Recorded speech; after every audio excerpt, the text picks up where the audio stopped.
So, I've been working on a series of video essays about RFK Jr., and they're taking even longer than expected. They're definitely still coming, but I wanted to get an actual video up on the channel before I drop the series.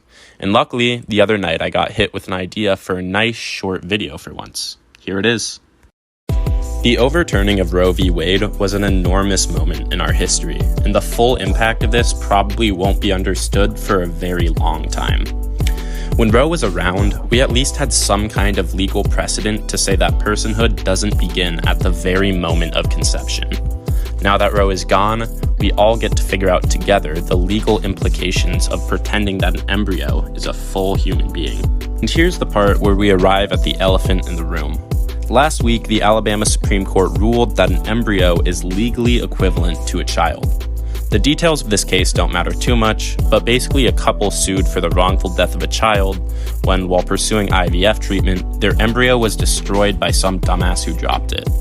The Alabama state law regarding wrongful death of a child applies to a child at any stage of pregnancy, according to both the wording of the law and this case.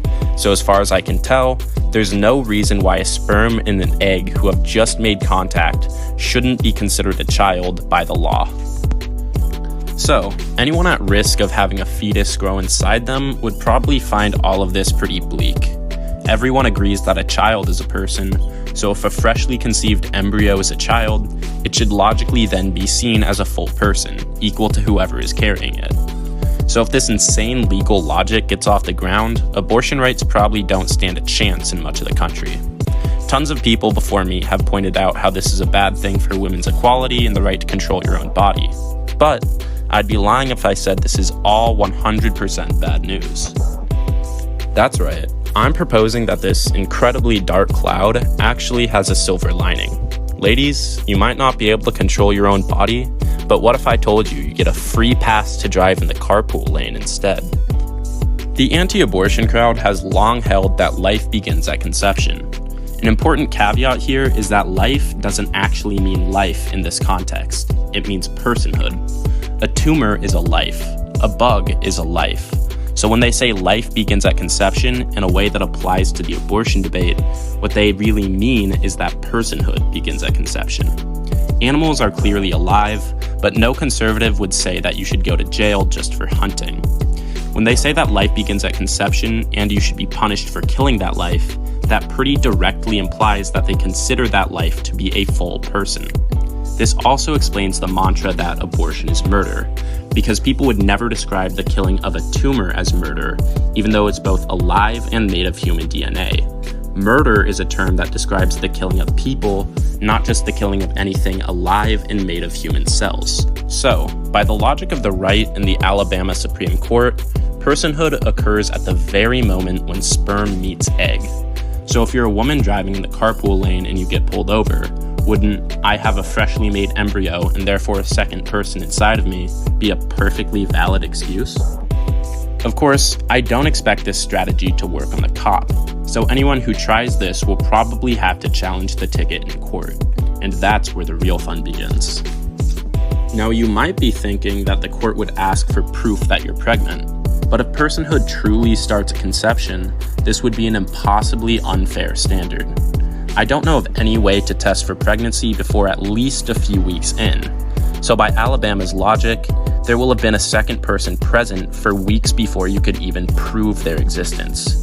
So you could easily just say that the pregnancy is too early to be detectable.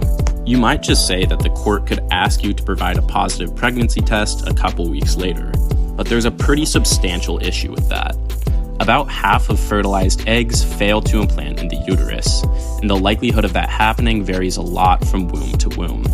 So it then seems pretty unreasonable to ask for any proof of this supposed person. You could simply argue that the person inside of you tragically died, and that the corpse is too small to be visible to the naked eye, and is therefore impossible to locate. So there's absolutely no way to provide proof that this person ever existed. However, the Alabama Supreme Court in the right would still hold that this was a person, and therefore they should be legally recognized as such.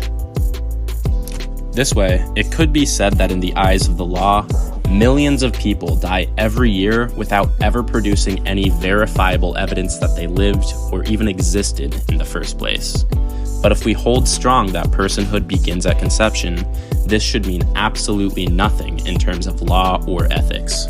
So, if proving that the child exists is an unfair burden, it seems like the only question in this case is if the woman could reasonably believe that conception recently occurred.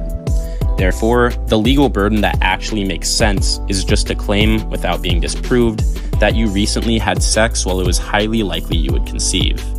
And since the standard for a criminal conviction is beyond a reasonable doubt, it should be the case that you cannot convict a woman for driving alone in the carpool lane unless it is proved that she did not recently conceive a pregnancy. So, if you're a woman and you have sex, it seems to me like you should be legally allowed to drive in the carpool lane whenever you feel like it. If he didn't pull out, you don't have to pull over. Okay, maybe you don't buy this argument for whatever reason. And despite you obviously being wrong, I guess that's fine. The broader point I want to make here is that the anti-abortion crowd is in way over its head. Once Roe was overturned, they were like a dog who finally caught up to the car they were chasing. They have absolutely no idea what to do now. Life begins at conception is a nice sounding slogan, but now the courts are actually starting to take this stupid mantra seriously.